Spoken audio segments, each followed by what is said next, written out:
Just want to welcome everybody. I'm Robin Bradford from Ignite the Spark, along with my partner, John Strong, and we're thrilled to be welcoming our two wonderful mentors, both of whom will be at the October retreat in England. We have Janet Batchler coming to us from beautiful Los Angeles, and of course, our lovely Joan Lane, who is here from London. And both of these women have such a breadth and depth of experience and very willing to share with interested people. And I'm going to turn it over to John to give you more information about their backgrounds. And then after the presentation, if you want to stick around a couple minutes, we'll be talking about some specifics about the 2026 retreat. So welcome, everybody, and thanks for being here. Yes, welcome everybody, and a very big thanks to Joan and Janet. In case you haven't met them or heard from them before, I see many people, familiar faces here today who have either had one of these two as mentors or have heard them speak before. But in case you haven't, Joan has worked in arts management and production for over 25 years. She has toured innovative productions of Shakespeare's plays from her own company, Wild Time Productions. She's primarily known for having developed and packaged the Academy Award-winning film The King's Speech, directed by Tom Hooper and starring Colin Firth and Jeffrey Rush. It is an amazing film. If you haven't seen it, please take a look at that. And then we also have Janet Batchler. She's the writer of Batman Forever and Pompeii, among many other projects. She's also a film producer, a playwright, and a director, and she remains the only woman ever to have written a feature-length Batman movie. She's also a professor in USC's School of Cinematic Arts, and she's taught everything from advanced screenwriting and adaptation to pitching and collaboration. Welcome, you two. Thank you so much for joining us today. Yay. Thank you for having us. Thank you. Just quickly, if you have a question, please put it in the chat and we'll, make sure that our mentors answer. And don't hesitate if you need to ask more than once or put it in caps in case John or I don't see it. I'll be Yeah. looking out for it. Yeah. All right. All right. Well, I guess we will jump right in. Excellent. I'm going to lead off and then toss it over to Joan to bring you her wisdom.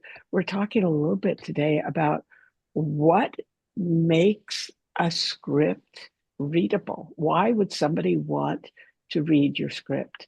And what can you do to encourage people actually reading your script, hopefully from beginning to end?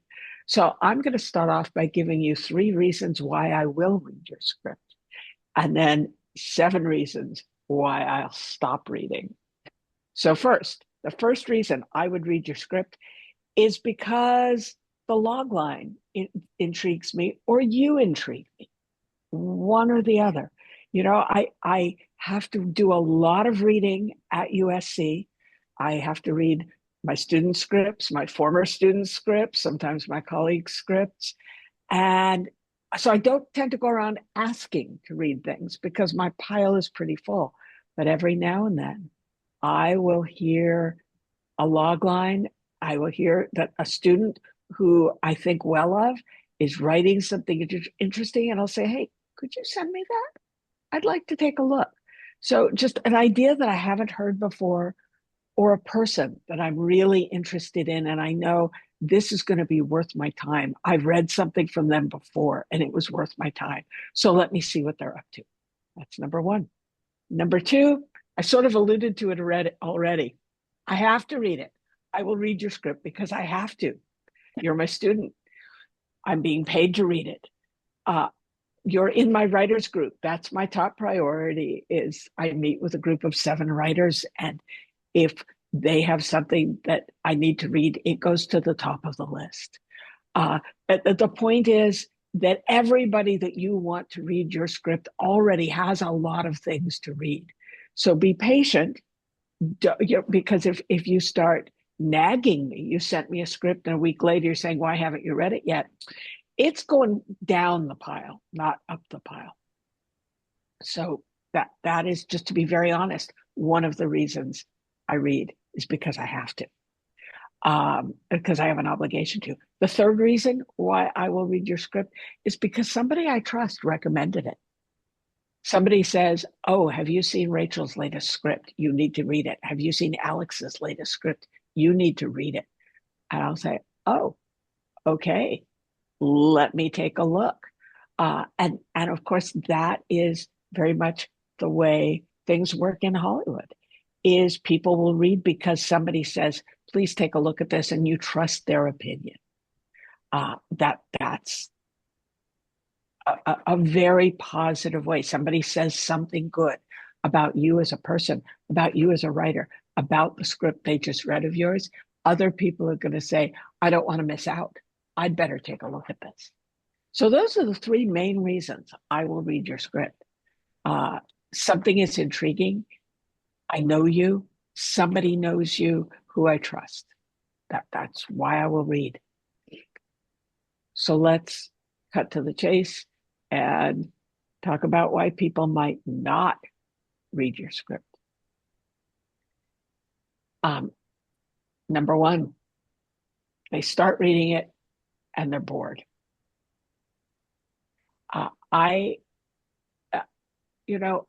People tend to have a page count that they will read. My best friend used to run a very influential writing workshop in Hollywood. And I asked, and they got over 1,000 submissions every year. And he had readers working for him, but he sort of had a personal commitment that he would read every script, at least part of it. So I asked him, you can't possibly read 1,000 scripts. I said, what do you read? And for him, he said, I read 10 pages. And at the end of 10 pages, I decide whether I want to keep reading. And it goes into one pile or another. So for some people, it's 10 pages. Some people will read 30 pages. I know by the end of one page whether I want to read page 2. In fact, I have a file that I will sometimes share with my students. And this file is called, I Knew I Wanted to Stop Reading When.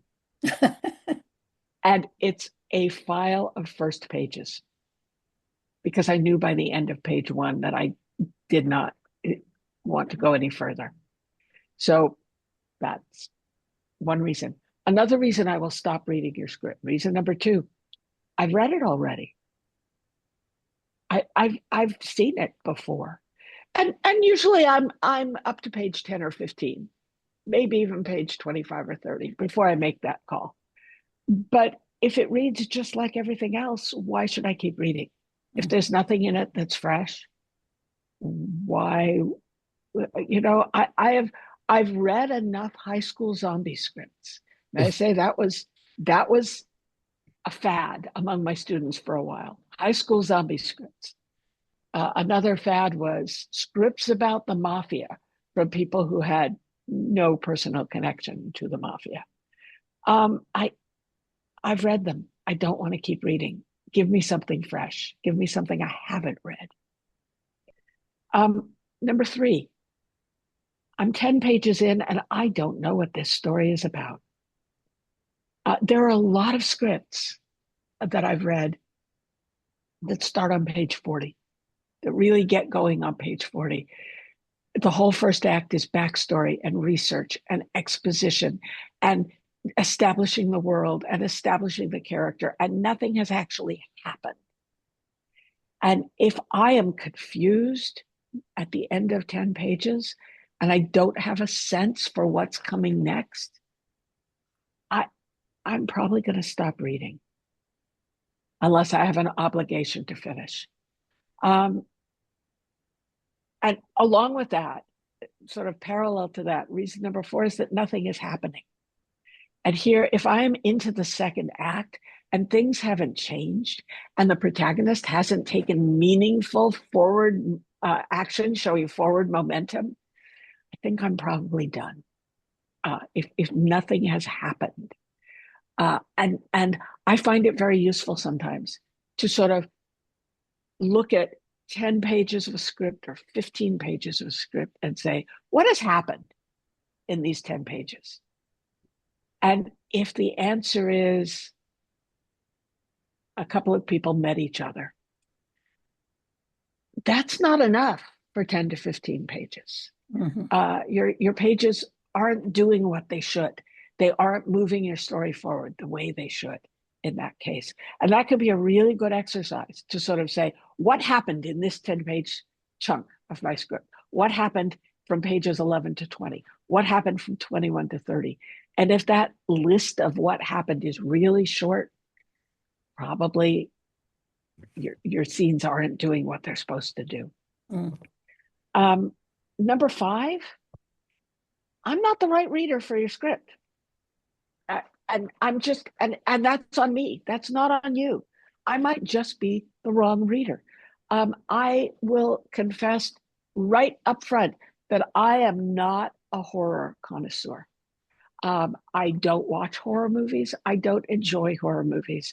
And for the most part, there have been some notable exceptions, but for the most part, if you are writing a horror movie, I am not the person to help you move that story forward. There are other readers who are going to be better for you. So that's not your fault, but it has to do with knowing who you are, knowing what your brand is in the business, and connecting with the people who love that brand. So sometimes it's on me, not on you, that I stopped reading. Number 6, your script is just full of typos. It's full of formatting errors. It's just a mess. You didn't proofread. You didn't ask anyone to proofread. And my attitude is, if you didn't care, why should I? And I will often, with my students, particularly, often with my sophomores, because my freshmen try a little harder, I've been finding. But I will start classes with what I call grammar corner. And I'll just point out all the errors that they're making, that multiple people are making. They're using the wrong it's, they're using the wrong there, they're confusing loose and lose. If you aren't bothered to make those fixes and to get it right, why should I keep reading? Some people, those things come naturally. Some people, they're harder. If they come harder to you, don't rely on spell check. Spell check is not going to fix when you have the wrong to. It's not going to fix when you had a typo and you confused or and on and of. It's not going to catch those things. Have somebody else read it. My writing partner and I read every line of a script out loud to each other. We switch back and forth. I say fade in, and he reads, you know, exterior house day, and then I read the next line. And even with that, we'll miss a couple of typos. So do the work to get that right. And then the 7th reason that I will stop reading is that you sent me a script that wasn't ready to show. You sent me a first draft, and you need a few more drafts before it's really ready to show. I was in a writer's group for a while with a guy who would always just slap out his first drafts, waste our time. And we'd say, well, we don't understand this. This is confusing. And he would invariably respond by saying, well, that's what I meant. And I'm like, well, I don't care what you meant. I care what you wrote. Yeah. So please take the time to write what you mean and to get it right. And don't waste our time by saying, oh, actually, I have a new draft. I know it took you a couple of months to read. Well, why did you send me a draft that wasn't ready to read? That's a little insulting. Get it right before you send it out, because in most cases, you're only going to have one chance. You're only going to get one shot with each reader. So make sure it's ready for that reader to read. And that probably means doing multiple drafts before you show it. the script that put my writing partner and myself on the map was a script called Smoke and Mirrors, which is considered one of the top unproduced scripts. So there's a long story behind that, but that people still ask us about that script today. We wrote 9 drafts before we put the words first draft on the front page, the title page. So do the work to get it ready to show before you actually show it. And that leads us to Joan talking about what that work is. So I'm going to kick it over to Joan to talk to us now. Well, thank you, Janet, for your wisdom. You are in a collegiate situation. Mine is very, very different. Originally, I came into screenwriting knowing anything about film through music. Although as a teenager, the very first set I was on was an early Doctor Who set. Young people today all seem to love Doctor Who, so I score highly when I tell them that I was on one of the original sets. For one reason or another, as a teenager, just sent along to have a look. The first screenplay I ever read was 2001, Space Odyssey, because I have family in the industry, and this was thrown at me and I was told to read it. Now, I'd read scripts only from a music point of view to begin with. And the other area in which I perhaps am best known is for editing. I'm sent scripts to edit by producers, sometimes by directors. I edit books. I do a lot of editing. So I come from the old school, let's start from the bottom up. So development for me starts with a read, as it does with you, Janet. I make notes on a script as I read it, always scribble notes on a script. I've been doing this for now almost 10 years. For several years, I was the only Brit mentoring and lecturing with my American colleagues, and I work predominantly with Americans. I have brought some very excellent producers and directors into mentoring and lecturing from the UK, all of whom are BAFTA or other winners. But what do? Okay, I read. Don't we all read? I hope that writers read as well. I hope that they have at some time read something from Shakespeare, from Dickens maybe, from Jane Austen, and more contemporary up to Hemingway or H.G. Wells, and even from Stephen King to J.K. Rowling. And of course, these are book writers, but we mustn't forget the great writers who give us, well, again, J.K. Rowling, Harry Potter, Steven Spielberg, a great storyteller. The more you read, particularly as a young person, the more informed your script will be, I find. I want to see the backbone of the story and see where you might have been influenced. And classical literature for me has always been a big tick. My expectation is when reading a script that the writer has a creative imagination, is going to show me something that I've not read before, like as with Janet. I want to see something unique, something different. We all know that the basis of screenwriting is the art of screenwriting. And this is where I delve deeply into people's scripts, as many of you who know me well can attest. I'm very picky, and I will go back to commas and full stops if I have to. We all know that theatre going is about stage plays, is about dialogue. You're told the story through dialogue. Screenwriting is not where dialogue scores, it is where action must score over dialogue. Show me, don't tell me. After all, the word movies is a contraction of the two words moving pictures. The most frequent note I write on a script is that the writer may need to convert or modify dialogue into action sequences, making sure they condense those vital lines of information into anything from a facial expression to a fierce physical maneuver. The first 12 pages have to capture my imagination, but I will sometimes give benefit of the doubt and read to the first 25 pages. If I read 12 pages and I'm eager to turn the page, I'm not reluctant to do so. I am if things are not really opening up as they should do in terms of the story and the character development by page 20 to 25. The story as it unfolds must be unique, or alternatively, it cannot be derivative. As Janet also mentioned, we will overlap inevitably. The world in which this story takes place, is it substantial? Can I see it in my mind's eye? This is very important, because apart from hearing their dialogue as they write it, a writer should also be able to visualize the world in which their characters are living, moving, breathing, and they must be able to as well see and feel their characters. For me, screenwriting is as much a visual art as a written art. Apologies to all those people who know me, I've said it a million times before. The characters, are they flesh and blood? Do they relate? Do I relate to them in a substantial way? Will they evoke my sympathy? Now, the inciting incident, is it sufficiently arresting? Where has it been placed in the opening scenes?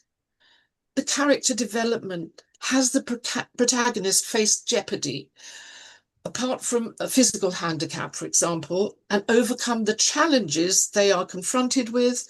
And are they changed in a relatable, recognizable way? Let's have a look. I've made some notes because I've had a little accident, and hello, in case you can see, I've had to make some notes because I'm actually on painkillers at the moment. Anyway, Not that it's funny, but yeah, Right. Goodness. Thank you. yeah. Thank you for still I being love here. me a good painkiller. So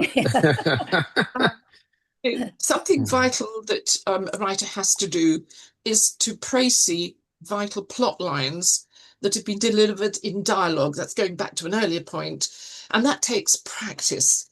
And as Janet said, she has worked as far as a ninth version edition of a screenplay before submitting it. Practice makes perfect. The first version edition will never be the final one. It has to be about learning the art, practicing the art, practice, practice, practice. But there must be no loss of tension or emotion in any adaptation from dialogue to action sequences. They must convey the same emotions and messages that excessive dialogue conveys. And again, I'll just repeat, in the art of screenwriting, it's about show me, don't tell me. Inevitably, as Janet said too, readers have their preferred genres. Because of the screenwriting retreats I've been to in the past, I have been given horror and sci-fi screenplays to read, and these are not my favourite genres. But I've had to read them for the work I was doing, and I admit it's often difficult not to be too subjective or overly judgmental about the content, therefore. Just as after reading a novel that I found thrilling, and I've called friends and family and said, you must read this novel, it's unmissable, I would recommend a new screenplay to fellow producers as being captivating if it captures my imagination, my attention, and captures me and stirs me emotionally. As I said before, when analysing a new script, I go right back to basics. So what are my notes made on? To begin with, as I go along, I'm editing. And editing every word, every sentence, every line, every scene helps me to get under the story, to see how the writer is intending to write the story, although they might sometimes fail. And then it would be my job to guide them back onto the road of getting to success. So first of all, the title. Has the title been used before? I was amazed to find how many times the word escape has been in titles previously, but of course, a lot of writers don't look on IMDb to see whether their title has been used before. And if there is one on the title page, I will look at a log line and see how that will actually end up relating to the story. So often log lines, as with synopses, and all my past mentees will know about this, the log line must relate to the script, and as must the synopsis. Both need to be updated if you are updating the script to 7, 8, 9 versions on.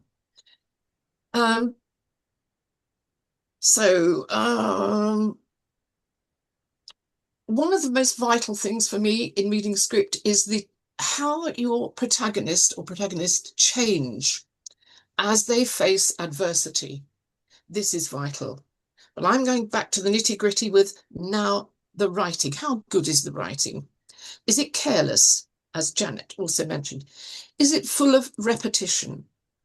I recently read a pilot episode of 40 pages in which the word gazes was repeated 28 times. There are other words that I would also say you should all look at in your scripts, and they are the following: walks, walks to, walks around, walks up, walks away. Then the other words: really, just, even. Watch out for them. They are repeated over and over again. Now, any writer who does not read their script aloud, or who reads aloud and misses this repetition, must learn to remember. It's about remembering what you've written. That's vital. Writers should be wordsmiths with a good vocabulary. Again, back to what Janet said. They need to engage my attention fully when I read, not give me concern about weak verbs or weak nouns and adjectives. If a script is a period drama, for example, always use the online etymology dictionary to ensure that the vocabulary, without being twee, is appropriate for the period. I have actually seen the word okay in an 18th century period drama. Not allowed. The story arc. How has the writer designed their arc? Does it fit in with the 3-act structure? I know somebody somewhere will say, well, the Blair Witch Project didn't fit into the 3-act structure. So there are always exceptions. All I can say is that it's a very good skeleton on which to build the body of your script. Jeopardy. Jeopardy is one of my favourite words, aligned with struggle. Is the story relatable? Is it gripping? Or is it predictable, surprising maybe, original, complex? All these things, I use all those headings when I'm reading a script to see where it fits for me. A bonus point. A bonus point for many readers, and I'm sure Janet would agree, is that if a script has completely unexpected twists and turns in the plot, something you turn the page and suddenly something you could not imagine was going to happen, that is a bonus point. But then you have to be pragmatic too. Making movies, again, everybody I've ever worked with will know this, it's a business. Do I feel a story is sufficiently enticing to do well from a worldwide box office point of view? I take this into consideration. My recommendation of a script to any other producer or production company includes and comes on the back of knowing that I have in front of me an original and well-written story that has engaged me emotionally and therefore is likely, quite likely, I'm Joe Public, it's likely to make a profit for its investors. If a story is full of promise but needs help, people like Janet and me and my fellow mentors and Janet's fellow professors, we're here to guide, and guidance is given. From rethinking maybe a niche story to perhaps becoming something broader, from reconstructing a world that the characters inhabit, from analysing the opening scenes to the closing scene, or so many aspects of a screenplay. We are there to give guidance, and we've been doing it for years. And it is sometimes a little bit upsetting when a new writer says, no, I'm leaving this in because it's right that should be in, despite the fact you said this should come out, because I actually know best. We don't know, we're none of us are perfect, but with our experience, people like Janet and I, we know what will sell and what won't. So overwritten scripts, this is one of the things I talk about a lot. New writers often need to be guided by illustrating how a line of dialogue can be reduced to being succinct without losing its impact. all writers should be aware of those rounding off lines. I'm sure a few of you are smiling at this, at the end of a scene. A line such as "he walked away shaking his head," superfluous, needless. Jump out of a scene and stride into the next one. Finally, the length of a script. For me, anything under 100 pages is wonderful. Anything over 105 pages can be daunting and may need work. And that, I haven't given you all my full stops and commas, but that basically is what I'm going to say. And then perhaps Janet and I can both chime in together. That's great. Thank you, Joan. We do have some questions that have come in. Can we throw out a couple of questions? Absolutely. Okay. Absolutely. Earlier, Patricia asked, do you think there is still interest in historical films? Absolutely. Historical films are perennial. I love historical films. I love writing historical films. I love taking an audience into a world that they cannot get to in any other way than through my story. And that basically opens up the worlds of history and fantasy and science fiction. Uh, uh, so absolutely. Let's look at the last Oscars. One Battle After Another was a historical film. Sinners was a historical film.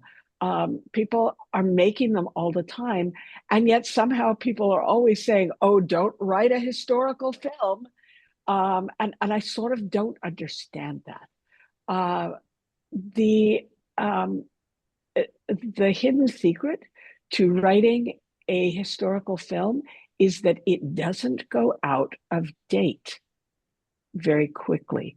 I had a friend who made a movie in 2007, and it was a thriller that involved people texting one another and clues coming through text. And what happened, he made it in 2007, and what happened in 2007? The iPhone was introduced. So when his movie came out in 2008, it looked hopelessly out of date. It was a period piece instantly. The day it hit the theaters, it was a period piece. And he had just made it. Historical pieces don't go out of date. You can use them as writing samples. People will be happy to read them, you know, going forward for years, for decades. So I never discourage people from writing historical pieces ever. I think one of the reasons that as writers, we get feedback about historical pieces is that it's a way for a producer to say no. Even if you have a really great script, it's like, oh, that would be so expensive, blah, blah, blah. So there's a lot of pushback, even, I mean, I think personally, and many of the writers I know love writing historical fiction. And it's great, and it's just like writing about the Holocaust. I have several projects about the Holocaust, and I've gotten, we plunge forward, but you get so many no's along the way with, oh, that's been done, that's been written about.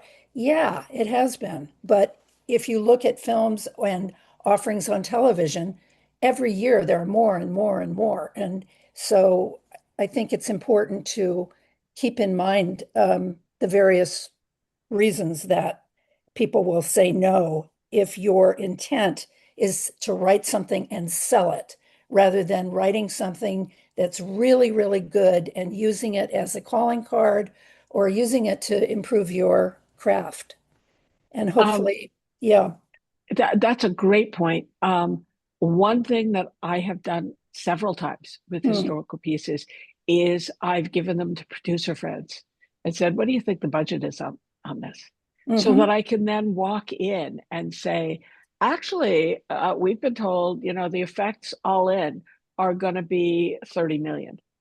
Because I tend to write fairly high budget things. Big, yeah. And people will be like, oh, this is a 100 million movie. And I'm like, no, actually, preliminary budgeting shows that it's going to be about 70. And they'll be like, well, that's interesting. And of course, now it is easier and easier to create worlds at a reasonable expense. So we wrote a movie some 20 years ago, actually, about the Galveston hurricane of 1900. And at the time, that was budgeted at $90 million. And the idea would be that you would green screen a tank, an entire tank, and shoot in the tank. And we recently had more interest in it. And it was still relevant because it was a historical piece 20 years later. And sort of the same exercise said, oh, we're going to shoot it on a volume. The way, say, The Mandalorian is shot. We're going to shoot it on a volume. And it was now budgeted at 35 million, the same movie. So, wow. so it's easier and easier to do things, do a little homework to justify it. Yeah. So great technology changed that budget. That's Yeah. interesting.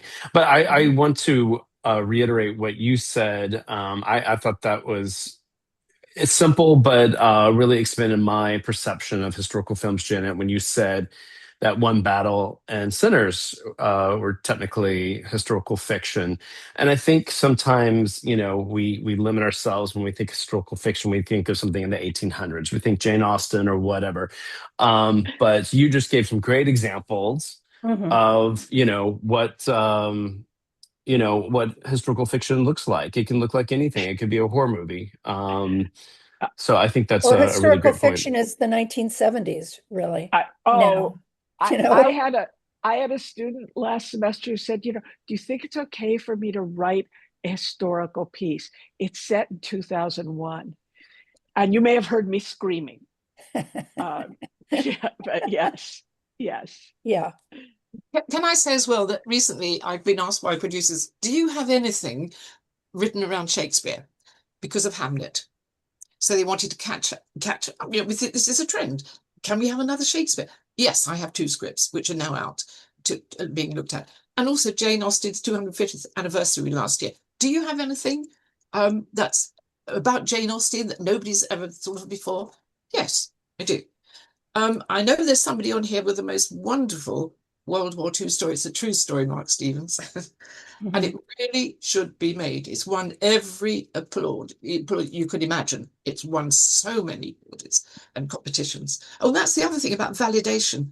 Janet, I don't know what you feel about this, but if I'm saying to somebody, I think you are a very, very good writer, I'm validating their script. But I'm just one person. And I do recommend that writers put their scripts and screenplays into contests because that's extra validation from an independent eye or eyes. Yeah, no, I agree as well. I would focus on the competitions that are the most reputable and that people pay the most attention to. The Nickel, the Austin Film Festival, Script Pipeline, Final Draft. There are a handful that people do pay attention. Humanitas, people pay attention to.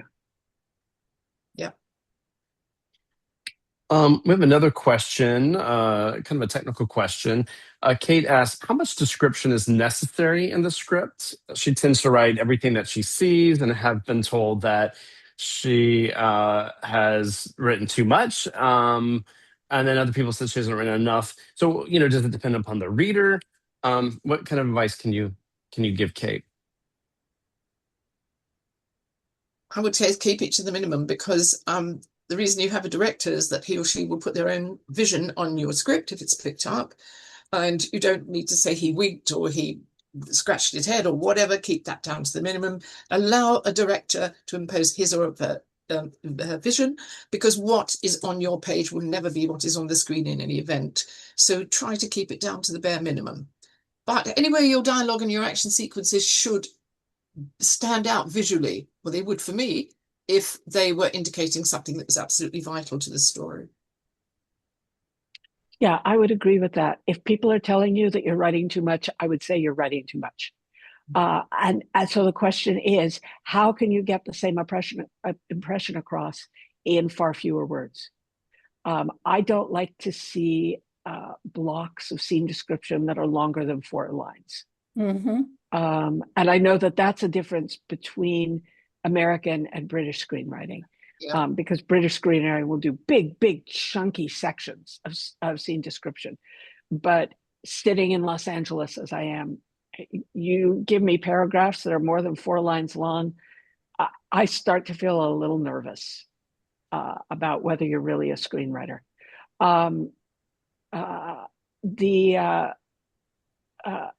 There's almost always a faster way to say it.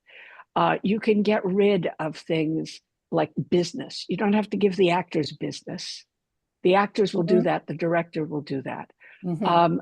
You don't have to describe a room that looks like a normal room. I don't need to know that the living room has a couch and a coffee table and a side table with a lamp on it and a rug on the floor, because honestly, that's probably what it's going to have if you don't say any of those things.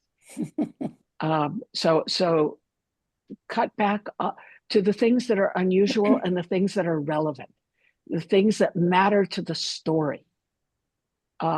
If somebody is going to kill somebody with that lamp, then yes, you're going to need to mention it at the top of the scene. But otherwise, you're not going to need it. Yeah. Or unless the living room has significance. Like I have a story set in Vegas, and these people live in Liberace's mother's old condo. And so it's shag carpeting, it's a satellite lamp over the Formica table, Right. stuff like that, that comes up later in the story. So I think that's such good advice, unless that setting becomes part of an integral part of the story.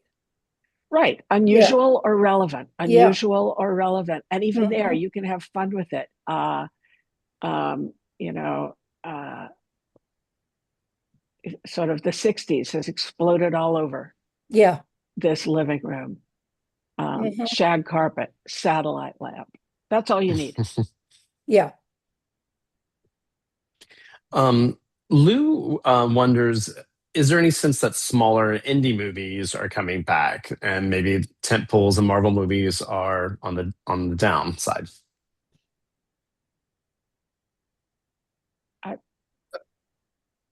I didn't understand. Could you repeat, John? Lou's just wondering if there's any sense, if any of you have gotten the sense that more indie films are coming back. You know, that we had such a Oh, strong era, like especially in the '90s, and then as we know, companies are buying up companies, and we're in a way seeing less indie films at the theater, or have seen less, and they've come more into streaming platforms. So, yeah, I think it's a interesting conversation. You know, some of my favorite films when I was in film school were little indie films, and then I didn't see as many in the theater. Any sense that we might be seeing more in the future on the big screen, or is it just, do you think they're just going to be delegated to streamers now? I know that a number of producers went down to Cannes with indie films. It'll be interesting to see how many of them got picked up, actually, Yeah. because it does dominate. We know that at the moment. Hmm. So it'll just be interesting to see if they can find finance. Incidentally, if I'm sure you all know this, China is now very happy to look at financing films. So if you've got anything about China, Yeah. wow. I think we're at this strange inflection point in the industry where people do not know what's coming next. Yeah. And we've been here a few times, Hmm. but the combination of COVID, we're still recovering from the pandemic in the industry. COVID and um, the strikes, which were necessary but painful in some ways. Hmm. The world political situation, the advent of AI, all of those things are making people nervous and not knowing what comes next. And I think that that is simply a sign to writers to not try to write for the market. Yeah. Write who you are, because the market may come and meet you. Just write what you love and what you do best and what you want to see. Yeah, And that's great. see whether or not the market is going to change in your direction. Janet, you mentioned AI last week. We spoke with Leo Partible, whom you know as well. I love Leo. And Antonia just wrote in the chat box, and I'm specifically going to ask you two if, because we've already talked about AI in various like last week, but she wants to know if you have had any experience or know of anybody who's had experience regarding assisting script writing, like using AI in an assistive way regarding script writing. And maybe that's for, spell checking or whatever. But any thoughts on that? Oh, I have thoughts. um, Tell don't us. use it. Do not use AI to write. Do not use it. AI is predictive text. That is all it is. It is predictive text on a massive scale. It does not think. It does not feel. It predicts what is the most likely word to come next. Do you want the most likely word to come next? Because if you do, you're going to show me a script that I've read before, and I'm And, going to stop reading. yeah. It has no soul. It has no imagination. It cannot do anything new. Is AI useful in post-production? I know people are using it very successfully in post-production, but generative AI, no. And here is the legal warning about it, is AI cannot hold copyright. And so studios are very nervous about using AI for writing. That's interesting. Because they might not be able to own a movie whose script was written with AI. And how do they know that? How do they? It has been decided in the courts that AI cannot hold copyright. No, how did the studios know if there's been an assistive, like if they get a submission? How do they know for the if? most part, they're not going to accept it because it's going to be crap. We have a set of exercises we use for our incoming writers at USC. I have run all of those exercises through AI. The very first exercise, just to see what it would do. Yeah. The very first exercise, this speaks to the question about writing scene description. The first exercise is we take one location and we have a person, an unnamed person, walk through that location, same location 3 times. Once it's a horror movie, once it's a romance, once it's a comedy. Same location, same person, same action, but you're writing 3 different genres. Can I tell you, AI knocks that one out of the ballpark. It's so good. It's writing 2 sentences. After that, it's a fail, up one side and down the other. As soon as a character has to do something, it can't do it. It doesn't understand subtext. It doesn't understand the way people relate to one another. So just avoid it. That is, avoid it. Don't use it. Use it for your pitch decks if you need to. Yeah, and I think I liked how Leo put it. He used the word average a lot. AI is going to look for the average of everything that it knows. So why, as a writer or as a creative, would you want to use that to generate something that's just going to find the average? We want to stand out, obviously, with our writing. Yeah. Mark has said, how could a machine possibly understand irony? Absolutely. Yeah. Yeah, you got a lot of praise for those comments in the chat box. And then Barry has said, also, I work with producers who will run the script through checks to make sure it's not AI. That's interesting. I've heard of people doing that. I'm not sure how reliable those checks are, because Yeah. I've used them on the rare occasions where I have classes where people have to write essays. I will sometimes get suspicious of an essay and run it through AI detectors. And they don't always agree and they're not entirely reliable. But yes. But what is an AI detector? It's AI that is trained to recognize itself. Huh. Okay. Can To you think about expand that. on that a little bit? I don't understand how it works. I don't either. Okay. But the people who created AI don't understand how it works. There So are algorithms in AI that other devices can detect. There's certain things like a dash, a normal dash that a writer would use in AI. It'll be elongated. There's various subtle tails in AI that another device can pick out. One of the things that I found is that it always comes in threes. So it'll give you 3 of anything that you ask it. The other thing it will do, it will always tell you, great job, great idea, great whatever, and to appease you. So it depends on the algorithm of the AI that you're using and so on and so forth. But in listening to the conversation, you guys have reminded me, I've always been in tech in my whole entire life and writing. But you remind me of when and I'm not for AI. It's a tool. I'm the worst speller. I am the worst grammar person ever. So it helps me in that regards. But you remind me of when the car first came out. When Ford was coming out, introducing the Ford, and it would never work. You're not that old. Sorry. No, I'm not. But I study the Industrial Revolution, the atomic revolution, the computer revolution, where you had this technical thing that sent the guys to the moon and so on and so forth, and now you wear it on your wrist every day. We're right at the beginning of AI. We're not quite sure where it's going to go. So it's like, I think the genie's out the bottle. So we'll see what happens. That's all. Yeah. Thank you. Interesting.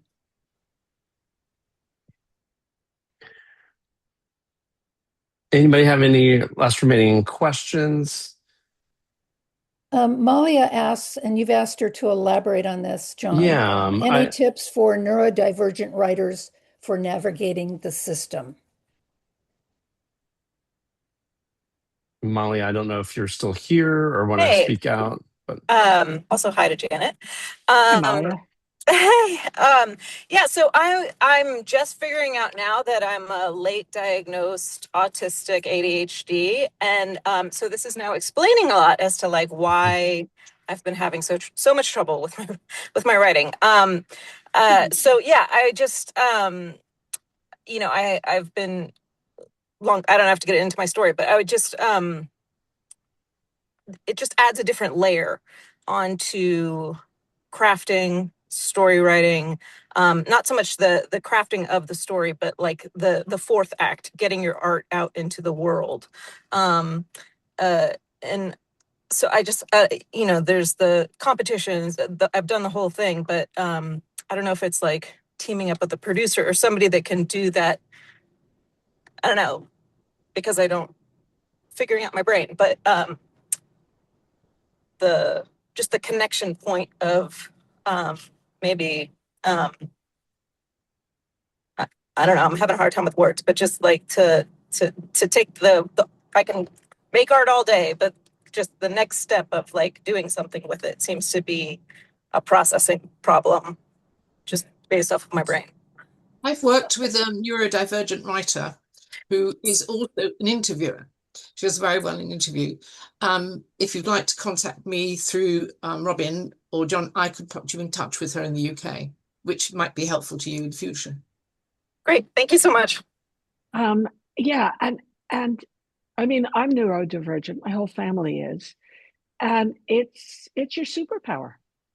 Being neurodivergent is your superpower. I look at there's actually some studies that were done recently that shows that about 80% of people have normal brains, and those brains have very defined patterns of sort of how various things work their way through the brain. They have hubs, and things go to one hub, and then they go to another hub, and then they go to another hub. And neurodivergent people don't have those hubs, but they don't have anything to replace them. Every neurodivergent brain is divergent in a different way. So I see advice in the chat to sort of have a team, and I think that that's absolutely it. I would say that well over half of the students in my program at USC are neurodivergent. Well over half of them. I just like most writers tend to be introverts. You know, there's a certain thing that often attracts people to writing. Mhm. And you know, writers have a stereotype that is based in a certain level of reality. So I would say team up with other writers and work through some of these issues with one another. And, you know, and then find the people in your life, people on your team who are not neurodivergent, who can be like, oh, you don't want to do that. No. Here's how you handle going to that premiere. Here's how you handle, you know, that party, that agency party, and who will sort of give you the rules. And yeah, get a team who will support you, and just know that the things that make you strange are the things that make you powerful. That's great. And lean into that. And don't you think that's true for all of us? We need to have people we can connect with, a group, you know, we're stronger as a whole than we are individually. The sum of the parts and all that, whatever that quote is. I think it's really important. And one of the things that we are so thrilled about our retreat, Ignite the Spark, is that the people who have come have really formed a fabulous community of, you know, having people they can reach out to. Hey, would you read this? I'm doing a table read. Can you pop in? You know, whatever it is, support. When you're in a situation where it's up to you and you're focused and you know the outside world is back there, you have to have people that you can connect with. All of us do, and probably even more true for the neurodivergent. And I think we're all somewhere on the spectrum. You know, it's not a bad thing. I mean, every human being has something that sets them apart. And like you say, celebrate it and lean into it as really great advice. Yeah. Thank you, Malia, for bringing that up. Yeah. And if you notice in the chat box, and I see you're in the car, I'm not sure if you can see, but a lot of several people that are here right now, we know already because they attended our retreat last year. And you know, they're saying they love their tribe, and that makes me so happy. It's something that Robin and I weren't anticipating when we put on the retreat last year. The week itself was wonderful enough, but to see all of these wonderful people continue to talk and also collaborate. And we're going into what, 7 months or more after the retreat, and they're still talking, they're still collaborating, they're still showing up and working together. That is just a really wonderful thing. And it's really important, as everyone has said, to have a community. So hopefully you can connect at some point with our community moving forward. You know, it has been an hour, so we should probably start wrapping up here soon. If you have any really urgent questions, send it in now. But Joan, I didn't ask you this before, but since you were one of our mentors last year at our retreat, and of course, Janet will be with us this coming fall in England. Is there anything you could say to those that are here that don't know much about the retreat, or maybe they're considering it? what kind of experience we had last year. Do you mind maybe just sharing a few things? One of the things that you allowed to happen was that everybody who attended was able to have one-to-one time with every one of the mentors, which is quite rare because usually small groups are taken by mentors and that's the end of it. You don't get that feedback from 4 different voices. And that is important because you have 4 different sets of eyes on ears on what you are telling them. That was such a bonus, I'm sure, for most people who were there last year. And as somebody said, I think it was Kat, was it, who about the tribe? I've heard about this, and I think it was Caroline has also told me that what the feeling of friendship and support from last year from all the mentees there, or the attendees, is so unusual because people tend to drop out. They forget they've got other things to do. They've got family. But this group has been going on, as you said, John, for 7 months, and many are coming back. Also, I have to say that you and Robin set the atmosphere from day one. It felt supportive, I'm sure, for everybody attending, both for the mentors and the attendees. It was kind. There was a great feeling of love, warmth, and kindness, and also moments of hilarity that we won't forget, but we won't mention. You have to come and find out for yourself. Right. Yeah, there's nothing like a group of people with like interest level. I mean, how many people can you talk to about a character or a scene or, dive down into what it is you're trying to accomplish and actually get legit advice, not just, oh, I loved it. Oh, your writing is amazing. Real actionable steps you can take to bring things up a level. And it's so important again, to repeat myself, in this solitary profession that we have chosen, to not forget that you need to engage with people and you need for yourself to have that kind of, real communication. And I believe you cannot get that from people who are not, trying to do what you're trying to do. And it's just a fantastic thing to feel supported. So we loved the people who came last year, and we're so thrilled to have so many of them coming back. And we still have rooms for a few more. So if you're interested, do not hesitate to reach out, and you'll meet Joan and Janet in person, along with our other mentors, the wonderful Christopher Lockhart and the brilliant young director. He's not that young, but he's young to me, Gavin Booth. So thank you so much for coming today. And if you haven't been on our website, we encourage you to do that, where you'll find lots of information about the retreat. The website is ignitethesparkretreats.com.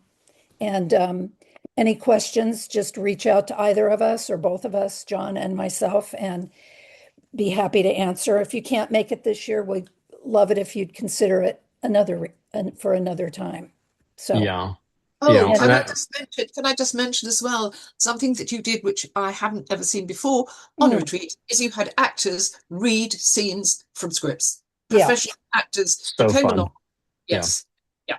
And read And Joan, pages. I was surprised at how many people had not had that experience Yes, me too. previously, because like Janet was saying, read out loud. She and her writing partner read every sentence aloud to each other. When you put a piece of writing in the hands of an actor, it can Yeah. either underscore and confirm what you're doing, or it can take you in a whole different direction, And which you're is having actors this so year, aren't you? exciting. So You're having, Yes. yes, you're Yes, we having are doing that actors. again. yeah. I just want to say one of the best scripts that you can read is, and it's old, is Die Hard. Oh, interesting. Die Hard is like 1, 2, 3, done. I mean, if you want to understand the story structure and how characters are introduced, how the inciting incident is introduced, and the whole thing, and the twist, and the obstacles that John McCain has to go through, and so on and so forth. So Die Hard is like perfect for that kind of thing. I'm so glad you said that, because I wanted to ask Janet and Joan the same thing. What you have a script that you would recommend, required reading for writers? The Great King's question. Speech. Oh, Yes, absolutely. Absolutely, the King's Speech. I mean, Die Hard, I teach Die Hard. I use it to teach reversals. Awesome. It's just excellent structurally. I am also a big fan of Little Miss Sunshine. Mm, I am a big fan of love Get that. Out. Ordinary People. Ordinary People is a good one. It's an old one, but I'm a it's a big good fan one. of Get Out. I teach Get Out. I teach Toy Story.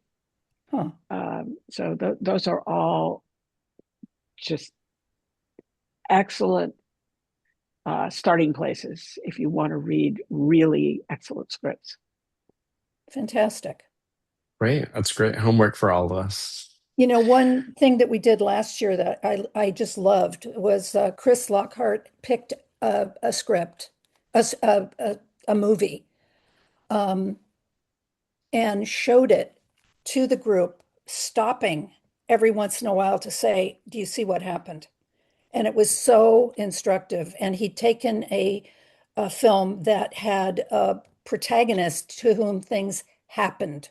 The guy was just beat down, and pretty much every scene beat him down further. What more can go wrong? Oh, that. Yeah. What else could go wrong? That. It was just like boom, boom, boom. Such a beautiful movie. And I'm sort of stalling. I hope nobody notices because the name of the movie, although it's very famous, has gone right out of my head. Oh, it's The Verdict, The Verdict. Oh yeah. With which Paul was Newman. which was one of David Mamet's first Hollywood assignments, I believe. Yeah. So it was really Incredible movie. great having Mhm. Chris right there with the clicker, as you said, stopping occasionally. I mean, that I think everybody loved that. So maybe we'll get him to choose Do another another movie, one. Yeah. yeah, for this year. But yes, we will be having actors back. We had some incredible ones last year. Thanks to Joan and Robin, and looking forward to that again. But yeah, there are so many things we could talk about, but I know we don't want to keep everybody much longer. Janet and Joan, thank you so much for being here and sharing your wisdom. I'm personally so excited that I get to hang out with you for a week in October in lovely England. I'm so looking forward to that. I know many other people are too, because we had several people show up today that will be attending. Yep. Thank you, Look ladies. It forward was to seeing you. great. Yeah. It's And been a thanks pleasure. everybody for coming today. Really good to see you all.